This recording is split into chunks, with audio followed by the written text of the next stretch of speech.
In this video, I'm gonna show you how to make chewy dried mangoes. It's officially mango season! And I can say that because these are the mangoes that just fell off my tree. So it's time to transform my kitchen back into a mango factory.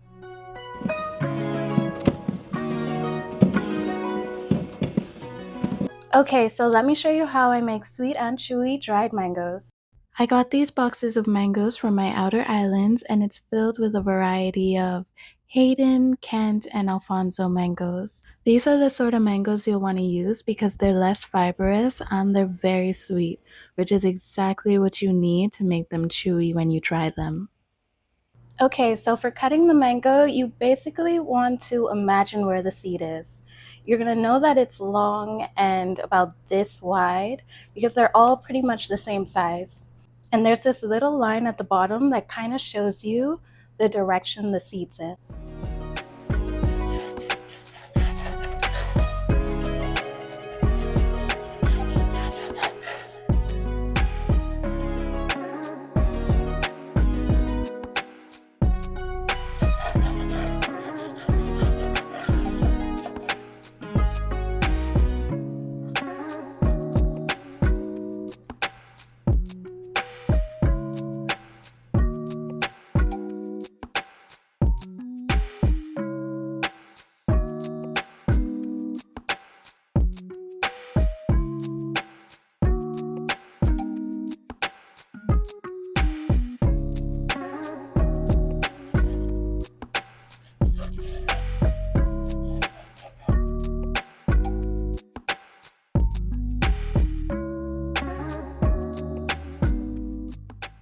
Another trick for making them chewy would be to put them in some mango juice.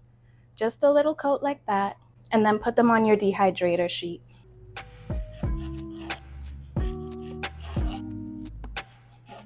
You can use the net sheets or smooth sheets, but if you dipped the mangoes, you should just use the smooth ones.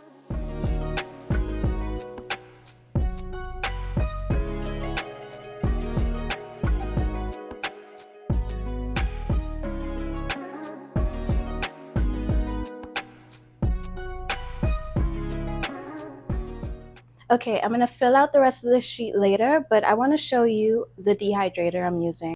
This dehydrator has been in my family for over 2 decades and it still works like new.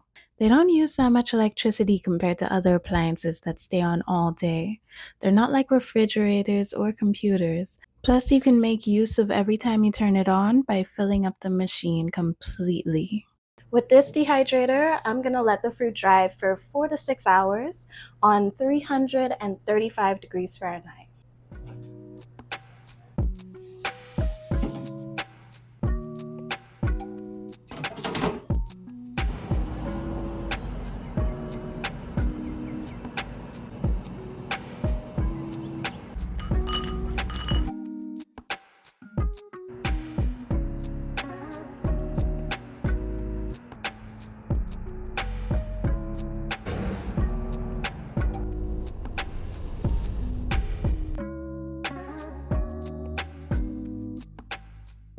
In the next video, I'm going to show you how to make mango fruit leather, which is basically a mango candy roll.